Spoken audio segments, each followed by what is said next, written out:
Welcome to the GetRealWealth.com radio show, where wealth means a lot more than just building a second stream of income. Listen and learn how 70% of the millionaires in America used real estate to create a lifestyle that most people only dream about. A lifestyle that includes good health, family, romance, travel, charity, and all the other parts of a balanced life. Now, here is your host, real estate investor and mentor, Steve Davis. Good afternoon and welcome to the show. I am your host, Steve Davis, and as always, we're here talking about trying to lead a better life. Trying to just do more than the average person does to get better results from our life.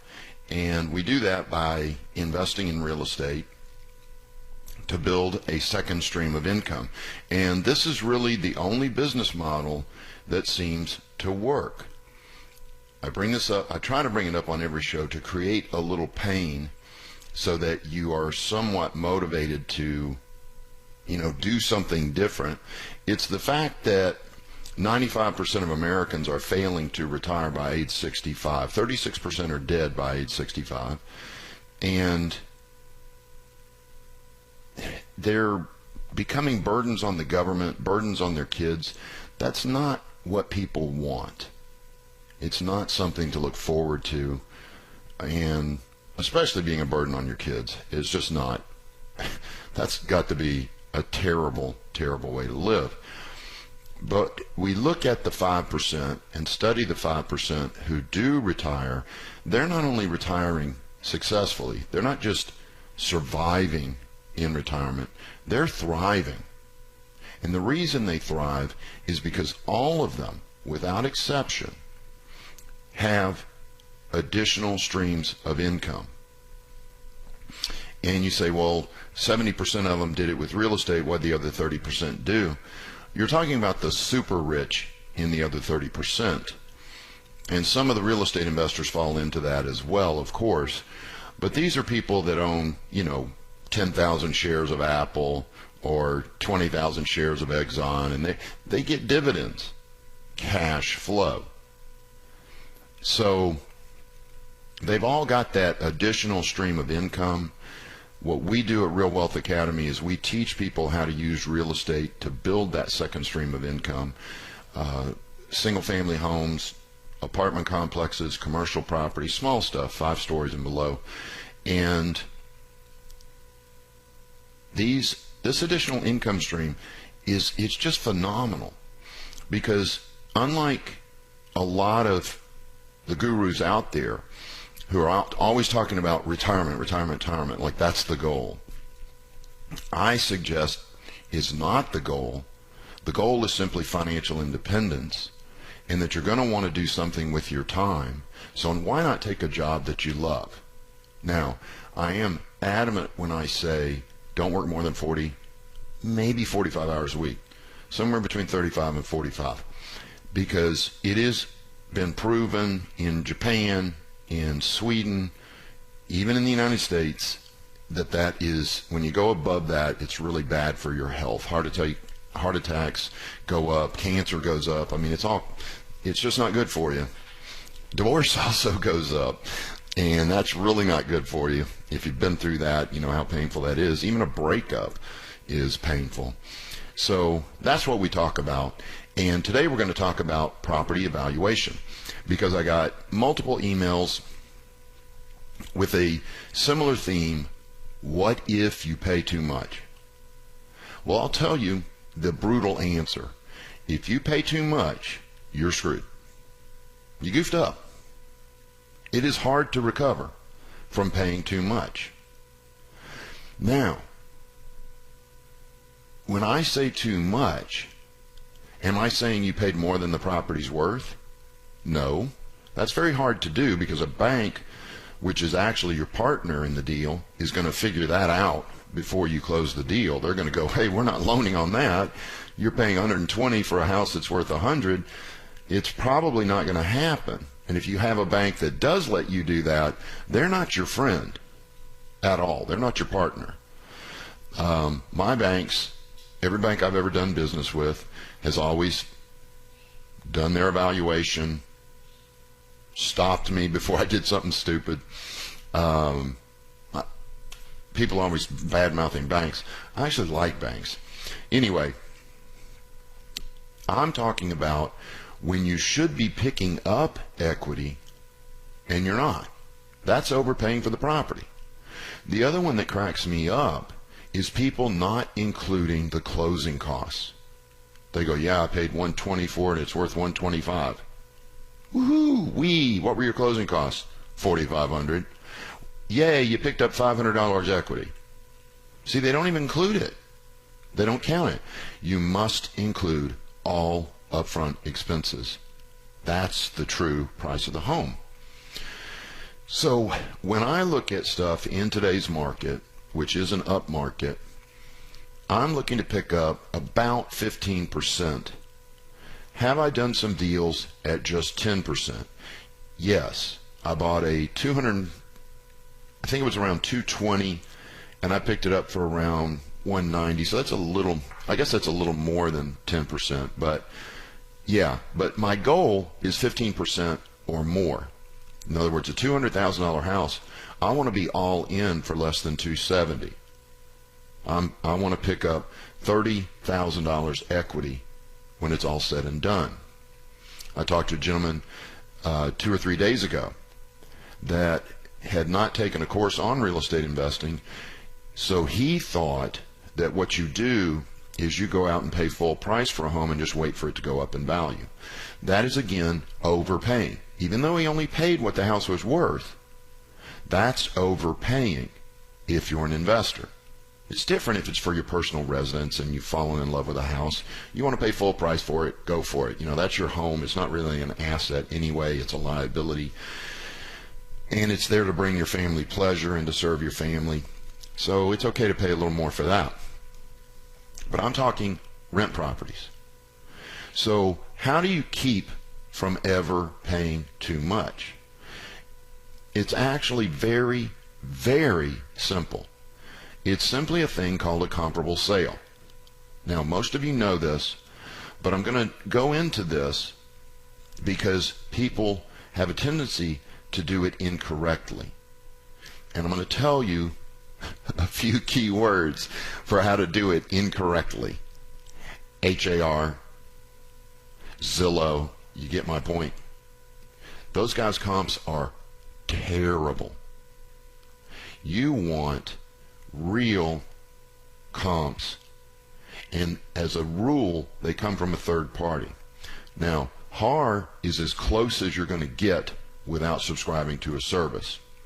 So HAR is the best of the worst, if you will. But I'm still frustrated, even yesterday, with what I saw from somebody I'm working with who said, yeah, here are the comps. And then I did a little experiment, made a couple of phone calls, and next thing you know, those comps were wrong by about $10,000. And that could have been a $10,000 mistake. All right, we'll talk more about this when we come back from the break here on the GetRealWealth.com radio show. I'm your host, Steve Davis. Phone lines are open, 281-558-5738, 281-558-KSEV. You're listening to AM 700, the voice of Texas. Thanks for listening.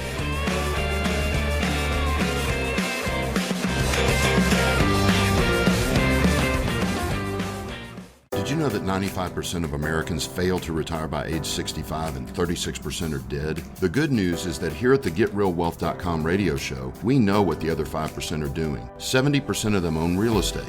We are a mentoring group for new and experienced real estate investors. We will show you how to build a second stream of income that will allow you to retire at any age.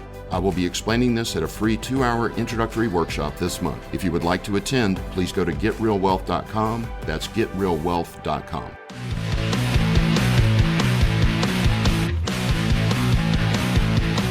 Welcome back to the GetRealWealth.com radio show. I'm your host, Steve Davis. Remember, if you've got a question for me about anything, it doesn't have to be the current subject.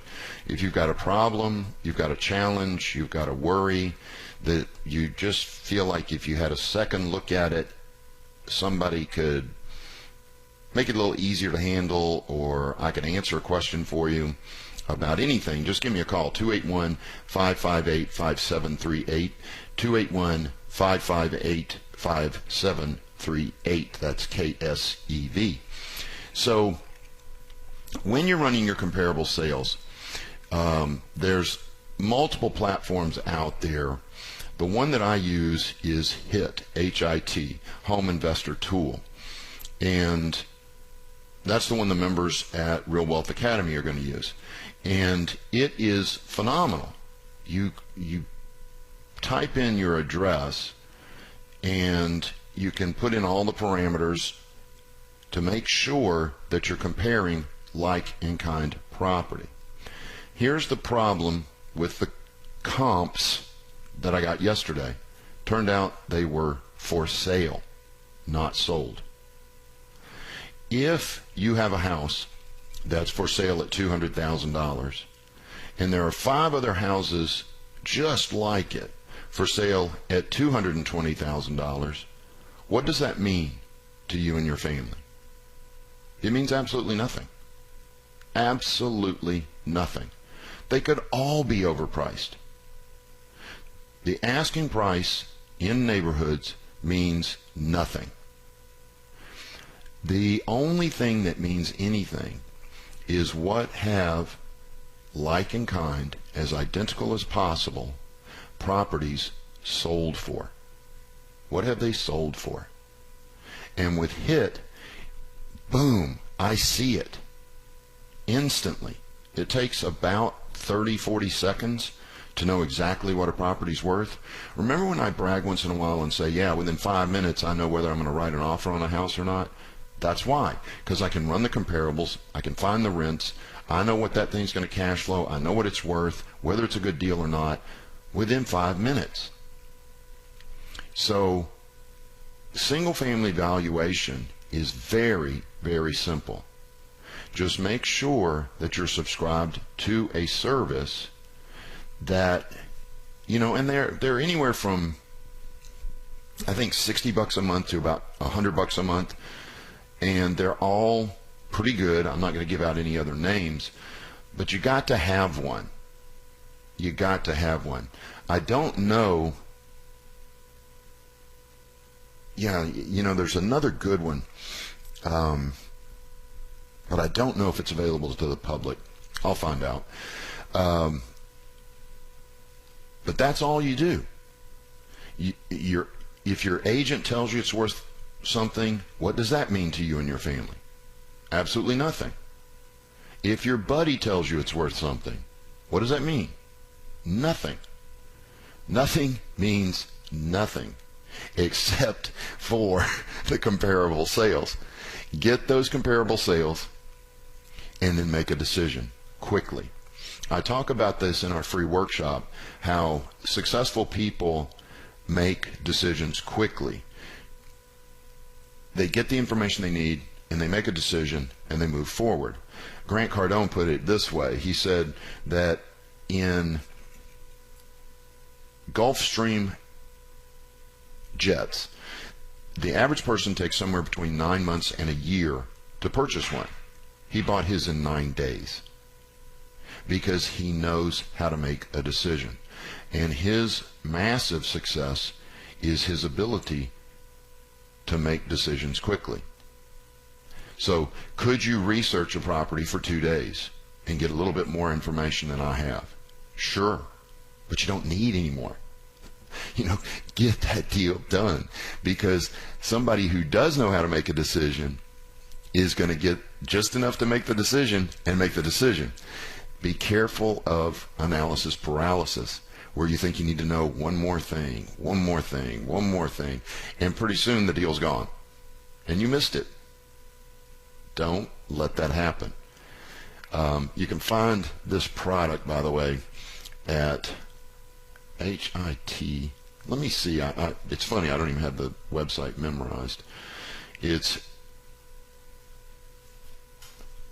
Home Investor Tool. There we go. Yeah, that's it. HomeinvestorTool.com. HomeinvestorTool.com. homeinvestortool.com. Our members get it for about half price, but anybody can subscribe to this. And Houston is up, by the way. Houston is up in this program. It covers all of North Texas and most of the Houston area. It's a very, very powerful tool, and you can learn more at homeinvestortool.com. So when it's time, an agent calls you, a wholesaler calls you, and they have a deal. They tell you it's worth 120, or let's use real numbers. It's worth 170. You can pick it up for 120. Needs 20 in rehab. You're able to determine instantly if that thing really does have an ARV of $170,000. And remember, is it the high sale that you go with? No, it's the average. Don't ever buy a property and base it on the high sale. Throw out the high sale, but also throw out the low sale. Throw out any foreclosures. You want to know what this thing really is worth on the free market. Throw out the foreclosures, throw out the low sale. You want to find out exactly what the average normal, arm's length transaction is worth. And HIT can produce that for you. It's just an incredible tool, and it gives you the confidence to make that decision and write that offer. So there's single family evaluation. I mean, what did that take us? 10 minutes to teach? It's easy as pie. Now, mastering this program is going to take you more. We've got an hour-long class to teach you how to use it. But once you learn how to use it, you can evaluate a deal in less than a minute, maybe 2 minutes if you're a slow typer like me. Now let's talk about commercial property, in this case, a 30-unit apartment. And evaluating commercial property is extremely complex. So I'm giving you a disclaimer right now that what I'm telling you right now can get you burned if you depend solely on what I'm telling you right now. You've got to have much more information than this, but this is the number one thing that determines the value of an apartment complex or commercial building, strip shopping center, whatever, any type of business, any type of commercial property. In this case, again, we're studying a 30 unit. In this case, we've got about $175,000 NOI. What is the NOI? It's the net operating income. That's after subtracting, you take all your rents, your laundry, everything into consideration. You add all of your income and subtract all of your expenses except a mortgage. No mortgage. You basically pretend like you're paying it in full. There is no mortgage. In this case, this 30 unit has $175,000 net operating income. At a 7 cap rate, that's going to give it a value of about $2.5 million. To determine the value, all you do is take the $175,000 NOI and divide it by 0.07, not by 7, by 0.07. It's a percentage. And that is a thing called your capitalization rate, cap rate. Here's another oversimplification. Why does the NOI not include a mortgage, and what is the cap rate? It doesn't include a mortgage. The NOI doesn't include a mortgage payment because does the bank have a mortgage on the property? Your bank. They don't, do they? They paid it in full. They paid that thing in full. They have no mortgage. And so if they repossess it, they don't have a mortgage payment. They could care less about the cash on cash rate of return after the mortgage. They want to know how much money they're going to make if they have to foreclose on the property. It's rare, but it does occur. Then they say, well, in this particular case, this is kind of a high-risk deal. It's got 10 vacant units. It's got $50 below market rents. And they say, because it's high risk, we want a high rate of return if we take this risk. And that would be a 7 cap rate, or 8, or sometimes even higher. Higher the cap rate, the lower the value is going to be. The lower the cap rate, the higher the value is going to be. In this case, we'll say it's a 7. So that means you take the $175,000 net operating income, NOI, divided by the cap rate, 0.07, and boom, you have a value of $2.5 million. Why is this so important? It's not just so you don't overpay for the property. You have learned, I just taught you, if you don't already know this, I just shared with you how to increase the value of the property. If you want to increase the value of the property, what do? And don't say lower the cap rate. It's increase the net operating income. So let's have some fun with this little 30 unit.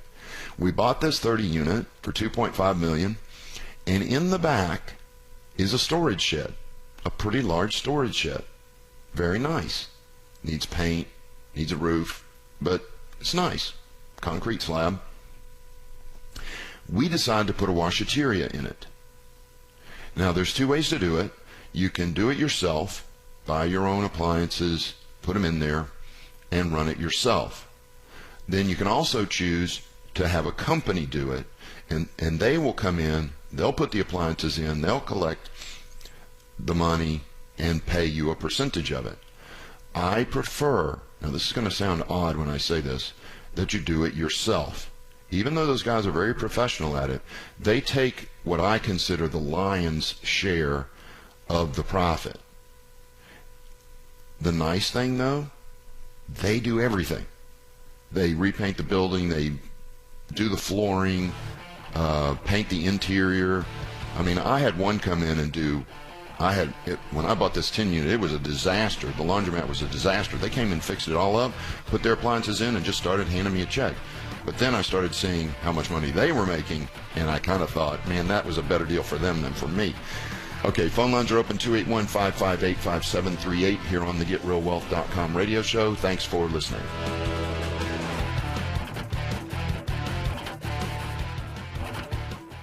"70% of the millionaires in America used real estate as their main investment vehicle." Listen to the GetRealWealth.com radio show to find out how you can do it too. Monday through Friday at 2 p.m. right here on AM 700 KSEV, the voice of Texas.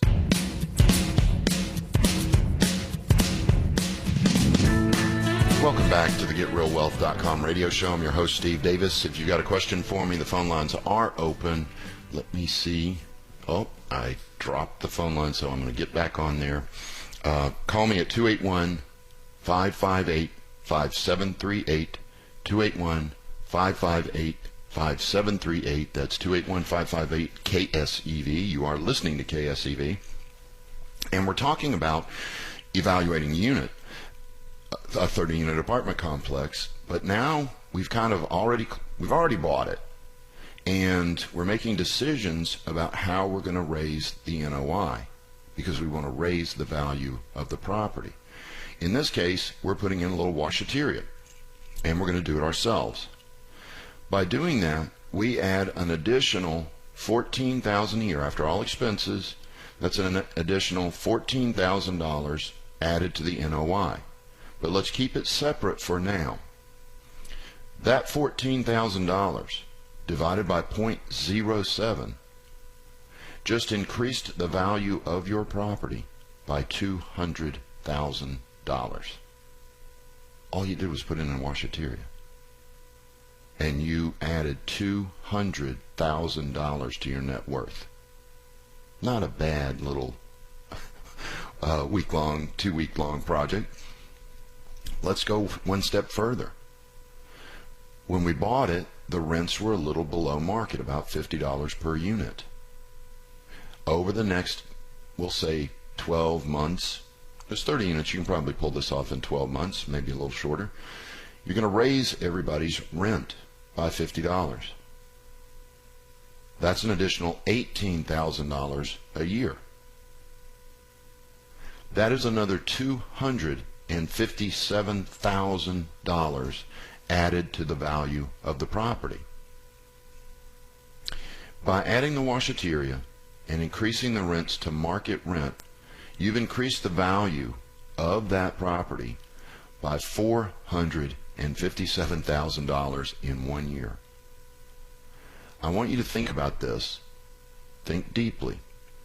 What have you ever done in 1 year to increase your net worth by $457,000? For most people, the answer is they've never done that. In fact, they don't even have $457,000 right now after working 20 plus years. And this was all done in 1 year. See, not only did I show you how to evaluate basically, do not do this and go buy an apartment complex. There's much, much more to it. But do you see what we're doing with these things?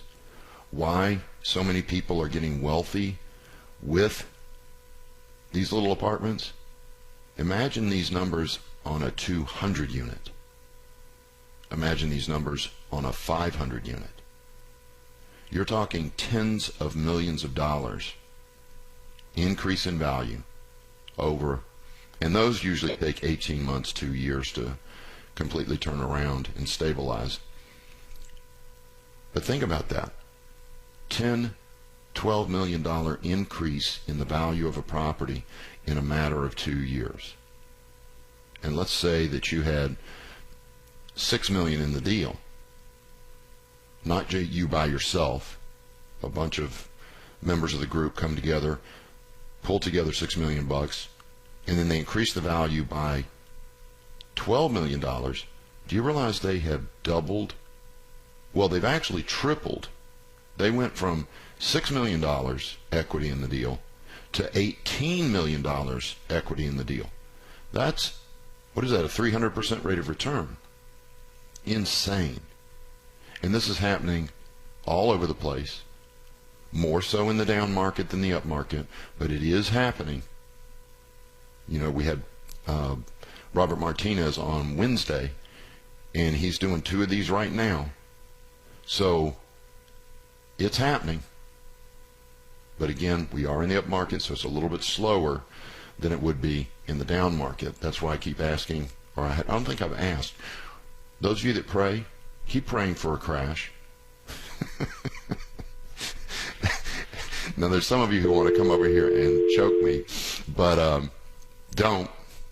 I don't really want anybody to get hurt, but a crash is a wonderful time to be a real estate investor. It's so funny. People will, one of the big objections that people have for joining my group is, well, what if the market goes down? You want the market to go down. You make more money in the down market. It's kind of like the fire question. I always say this, and I always get some nasty emails, so do not email me anything nasty if you're an insurance guy. But people say, what if your unit burns down? I want my unit to burn down. Every time that I've had a fire, I've come out ahead because the insurance took care of me. Now, I've only had to sue once. So people that run around going, insurance, they don't take care of you, they don't do it right, they blah, blah, blah, blah, blah, they're never any good. I've had the exact opposite experience. Every time I've had an insurance claim, they've taken care of me. Now, I do use a third-party adjuster. Oh my gosh, what is it? What do they call it? Independent public adjuster. In other words, I hire someone, a third party, that comes in and tells me what the insurance is supposed to pay. And every time, except for one time, they just matched it and gave me what I was owed. Then after Ike, my beach house had $100,000 worth of damage. The idiots, and of course this is another smack at socialism. What kind of insurance do we have down there? Socialist, government insurance. They offered me $35,000. I lost my flippin' mind. They told me to take the roof off of my dock to repair the roof on my house. I was like, but what about the dock? Well, we don't insure that, but I still have to replace it. Well, that's not our problem. I said, it is now. I think I was 44 at the time. I said, I'm 44 years of age. I've never been in a lawsuit. I'm in one now. And hung up on the guy. Called my public adjuster and said, I need an attorney. He referred me to an attorney. The attorney called me. I think we talked about 30 minutes. I sent him to my adjuster. About 3, maybe 4 months later, I get a call from the attorney. You want to come pick up a check? Yeah. I got a check for $125,000. 25 is mine, the 100 is yours. Does that sound fair? Sure does. And I went and signed the check and got my 100 grand. So sometimes you have to beat them up, but it's not like all these horror stories. I remember being scared to death of insurance because everybody told me horror stories about them. And I just have had the opposite experience. But I think it's because I always use that public adjuster. If they had come to me and I didn't have a public adjuster's estimate, they probably would have hit me low, like they did in Galveston. Anyway, phone lines are open, 281-558-5738, 281-558-5738, or you're welcome to email me. It's asksteve@getrealwealth.com, asksteve@getrealwealth.com. Okay, let's go to, well, I want to make sure, is everybody clear on this NOI and cap rate thing? Please email me if you're not. I can repeat it. I know I went relatively quickly, but email me. It's asksteve@getrealwealth.com if you've got any questions about valuing commercial property this basic way. This is your preliminary should I write an offer evaluation. Now, once you get that thing under contract, you're going to do a ton more due diligence, a huge amount. It's very expensive on these apartments to get the due diligence done, but you got to do it.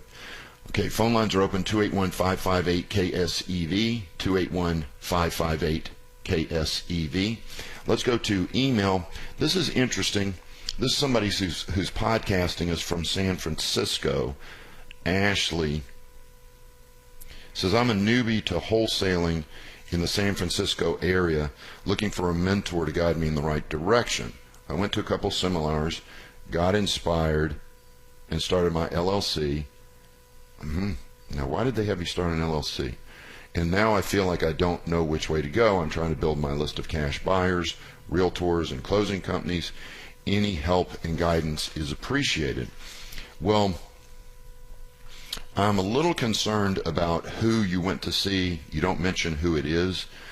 It sounds like you got into a seminar with an attorney that uses scare techniques to convince people to start an LLC to invest in single family.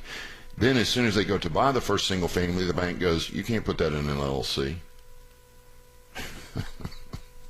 You can't put them in an LLC. There's a due on sale clause. Now, there are exceptions to this, but there's a due on sale clause. You transfer it from your name to an LLC, that's a sale, and the entire mortgage comes due instantly. I never use LLCs for single family, and I've had over 100 at one time. All of them were in my name, but I had huge insurance policies on them, $300,000 to $500,000 per house, and $1 million umbrella policy over all of the houses. So if anything happened, which I have no idea what it would be, but if anything happened and they sued for more than $500,000, then the umbrella policy would take it. And I want you to think about this. Do people want your house? You know, people are always thinking, well, they'll sue me and take my house. They don't want your house. What do they want? The insurance money.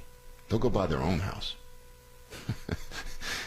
They fight the insurance. They fight for the insurance. Your insurance company takes care of it. It's really cool. We had this is a terrible story, awful story, but this and he was a criminal, broke into an apartment complex and went for a swim and drowned. I mean, I heard one phone call, then the next thing I know, the insurance had settled for $50,000. They just told me they did. That was all that it took. Terrible event, but I don't want you to be afraid of owning real estate because you think something terrible is going to happen. Okay, we'll talk more after the break here on the GetRealWealth.com radio show. Thanks for listening. Did you know that 95% of Americans fail to retire by age 65 and 36% are dead? The good news is that here at the GetRealWealth.com radio show, we know what the other 5% are doing. 70% of them own real estate. We are a mentoring group for new and experienced real estate investors. We will show you how to build a second stream of income that will allow you to retire at any age. I will be explaining this at a free 2-hour introductory workshop this month. If you would like to attend, please go to GetRealWealth.com. That's GetRealWealth.com.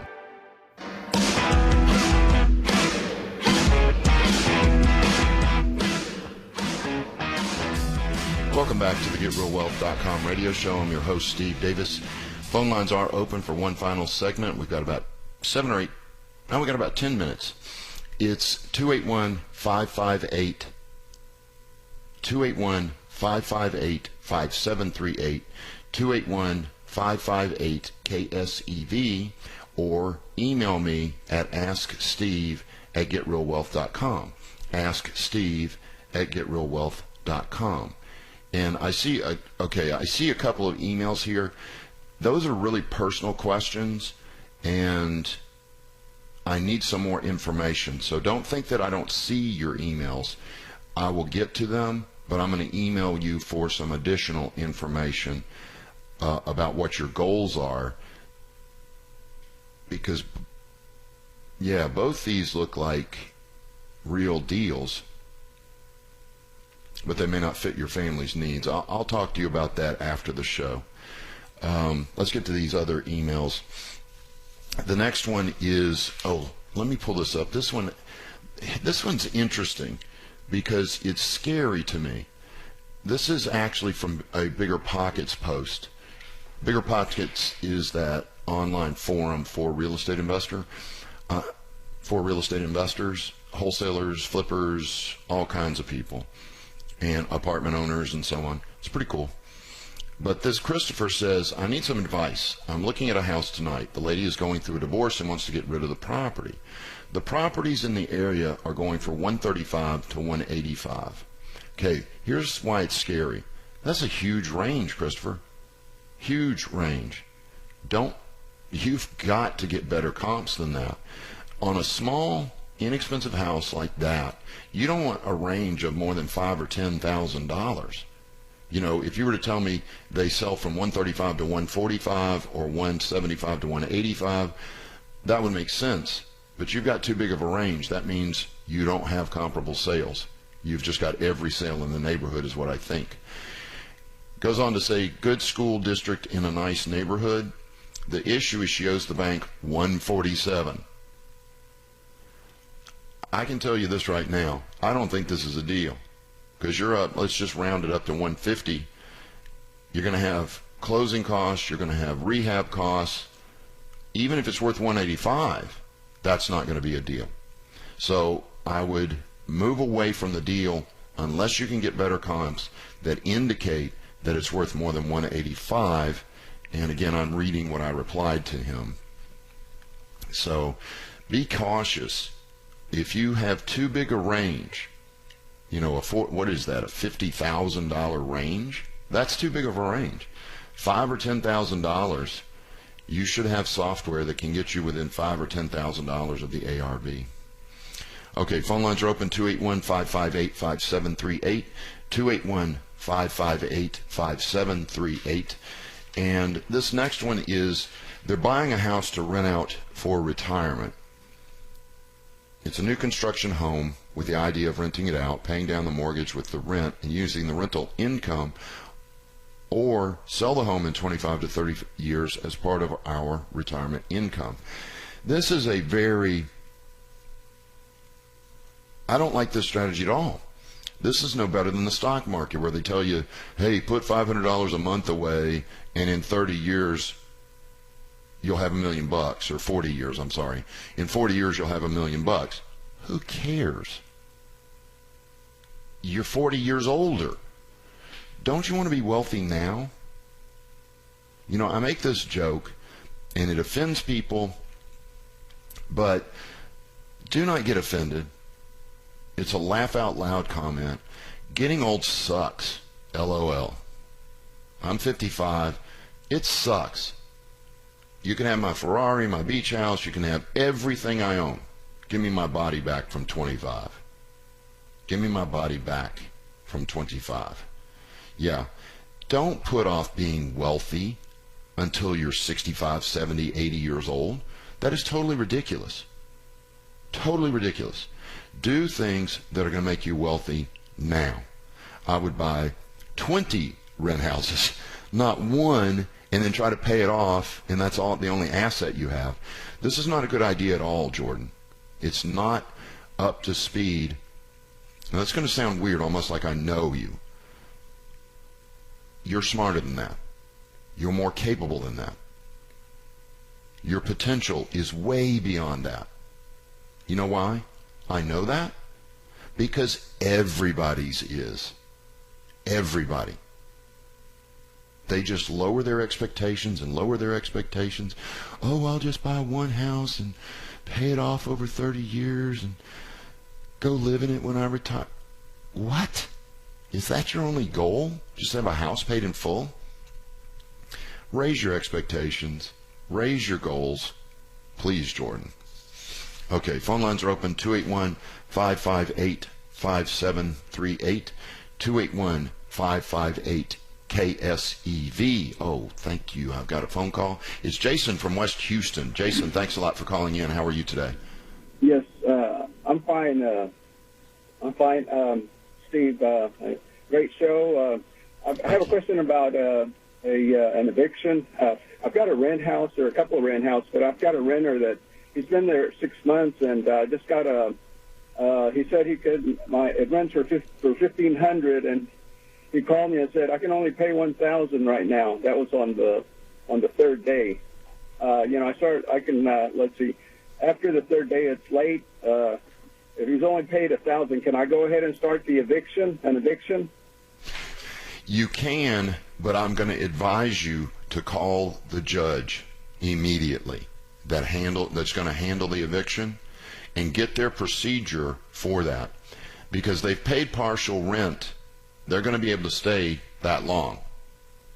And I've got one judge who lets you go ahead and start the process, but you're going to have to wait till that $1,000 burns off. But 6 months he's been with you and always paid on time? Right, yes.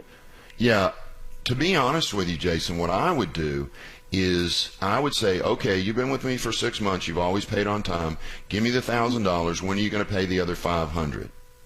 And start the eviction 3 days before he says he's going to pay it. In other words, if he says on the 15th, then give him a 3-day eviction notice on the 12th. He's going to call you and go, I thought I had till the 15th. You do. But you've got the process started. Okay. I see. Okay. But call your judge anyway. You should know who your judges are. If you don't, go find them and call them up. Tell them you've got a situation and how should you handle it. They are very helpful. Okay, they'll talk to us. They'll personally talk to us if we call them. I've never had to do an eviction. Yeah, the first eviction that I ever did, I actually called the judge's office, and the lady said, you need to come down and get this piece of paperwork, you need to do this. When I got there, she actually handed me a folder of every form with instructions for how that judge likes to do evictions. Okay. I see. Okay. All right. Okay, well, thanks so much for your help. You're welcome, Jason. Good luck. Take care. Okay, phone lines are open, 281-558-5738, 281-558-5738. Now, I know what some of you are saying. You're going, but Steve, aren't all evictions the same? I have found that they are not. Different judges have different little idiosyncratic ways they want it done. It's all basically the same. 3-day evict, 15, 17 days later, the court date. 3 days after that, the constable. You know, it's almost the same, but there are some little subtle differences between the judges. So here's how I do it. The minute I buy a house, the second I buy it, I find out who the judge is. If I already know him, I don't call him. If I do know them, I don't call them. But if I don't know them, I make that quick phone call. And they almost always have a little packet that they'll give you with all the forms. It's crazy. So you can email me questions at asksteve@getrealwealth.com, asksteve@getrealwealth.com, and you can use that any time of the day. I know it sounds crazy, but I actually answer all of those myself. Now, sometimes I get up at 2 in the morning, so you may get an email at 2:30 in the morning, and you won't see it until the next morning. But I answer all my emails myself, so please email me if you've got a question. I think I've got one more email. What factors do you consider when refinancing a single-family investment home? This is from Diane. Diane, this is a loaded question, because is it an ARM? Is it already on a Fannie Mae? Is there too much equity in it? So I guess that's the answer. Is it an ARM? I'm going to try to get out of that. Is it amortized for 30 years or not? If I've got a 20-year AM and I can get a 30-year, I might refinance it. Or if I'm sitting on a huge amount of equity, like 50 grand, and I can pull 30 of it, well, I know I can buy another house with that, I might refinance it. But I always make sure, Diane, that even after refinancing, I've still got that $200, $300, $400 a month positive cash flow after principal, interest, taxes, insurance, maintenance, and vacancy. So, okay, so those are the 4 things. Is it an ARM? How's it amortized? Is there a ton of equity in it? And I thought there was a 4th one. I've forgotten. You'll have to listen to the podcast, but there were 4. Okay, this has been the GetRealWealth.com radio show. I'm your host, Steve Davis. Thanks for listening. Have a great rest of your day and a great weekend.